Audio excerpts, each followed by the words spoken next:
ಬೆಳಗಾವಿ ಜಿಲ್ಲೆಯ ರಾಯಬಾಗ್ ತಹಸೀಲ್ದಾರ್ ಕಾರ್ಯಾಲಯ ಸಭಾಭವನದಲ್ಲಿ ಇಂದು ಪಿ.ಎಸ್. ಚನ್ನಗೊಂಡ್ ತಾಲೂಕಾ ದಂಡಾಧಿಕಾರಿಗಳು ಅಧ್ಯಕ್ಷತೆಯಲ್ಲಿ ವಿಶ್ವಗುರು ಜಗಜ್ಯೋತಿ ಬಸವೇಶ್ವರ್ ಸಮಾಜ ಸುಧಾರಕ, ಕವಿ, ತತ್ವಜ್ಞಾನಿ, ವಚನಕಾರರು ಹಾಗೂ ಸಾಂಸ್ಕೃತಿಕ ನಾಯಕ ಎಂದು ಕರೆಸಿಕೊಳ್ಳುವ ವಿಶ್ವಗುರು ಬಸವಣ್ಣವರ ಭಾವಚಿತ್ರ ಅನಾವರಣಗೊಳಿಸುವುದರೊಂದಿಗೆ ವಿಜೃಂಭಣೆಯಿಂದ ಆಚರಿಸಲಾಯಿತು.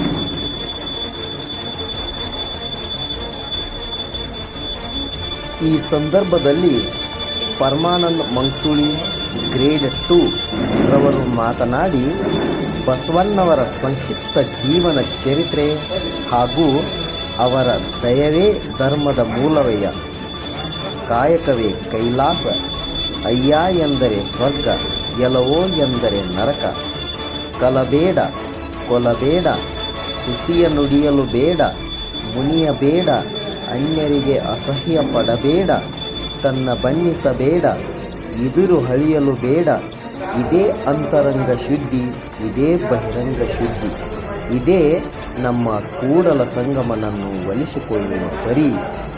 ಈ ವಚನಗಳ ಅನುಭವದ ನುಡಿಗಳನ್ನು ನುಡಿದರು. ಇವನಾರವ ಇವನಾರವ ಎಂದೆನಿಸದಿರಯ್ಯ, ಇವ ನಮ್ಮವ ಎಂದೆನಿಸು ಕೂಡಲ ಸಂಗಮ ದೇವ.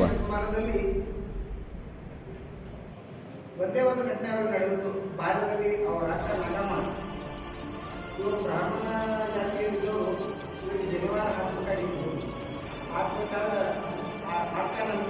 ಜಗಜ್ಯೋತಿ ಬಸವಣ್ಣವರು ರಚಿಸಿರುವ ಇನ್ನೂ ವಚನಗಳನ್ನು ಹೇಳುವುದರೊಂದಿಗೆ ಅವುಗಳ ಸಾರಾಮೃತವನ್ನು ನಮ್ಮೆಲ್ಲರಿಗೆ ಉಣಬಡಿಸಿದರು. ಅನುಭವ ಮಂಟಪದಲ್ಲಾಗುವ ಕಲಾಪಗಳ ಕುರಿತು ಅವುಗಳನ್ನು ಸವಿಸ್ತಾರವಾಗಿ ನಮ್ಮೆಲ್ಲರಿಗೆ ತಿಳಿ ಹೇಳಿದರು.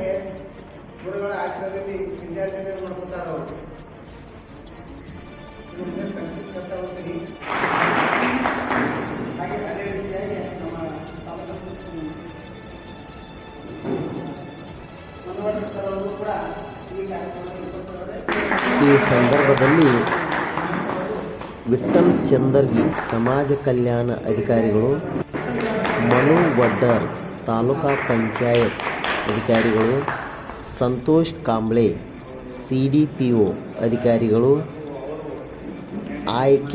ಹಿರೇಮಠ್, ರವಿ ಸಂಕನಗೌಡ್ ಸಬ್ ರಿಜಿಸ್ಟ್ರಾರ್ ಅಧಿಕಾರಿಗಳು ಹಾಗೂ ಊರಿನ ಗಣ್ಯಮಾನ್ಯರೆಲ್ಲರೂ ಈ ಸಮಾರಂಭದಲ್ಲಿ ಉಪಸ್ಥಿತರಿದ್ದರು.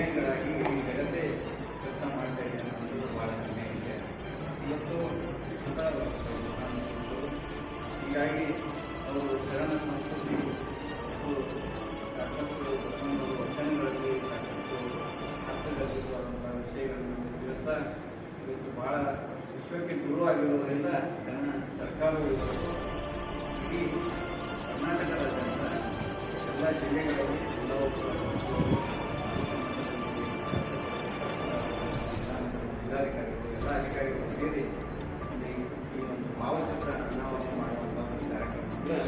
ಆ ಒಂದು ಸಂಸ್ಕೃತಿ ನಡೆದು ಬಂದಿದೆ. ಅವರು ಸಾಕಷ್ಟು ವಿಷಯಗಳನ್ನು ಹೇಳಿದರು. ಸಾಕಷ್ಟು ಅವರು ಹೇಳಿದ ಯಾವುದೂ ಸುಳ್ಳು ಇದುವರೆಗೂ ಬಹಳ ಅರ್ಥಗರ್ಭಿತವಾಗಿ ನಮ್ಮ ವಚನಗಳನ್ನು ಸೂಚನೆ ಮಾಡಿದ್ದಾರೆ. ವರದಿ ರಮೇಶ್ ಕಾಂಬ್ಳೆ, ರಾಯಬಾಗ್.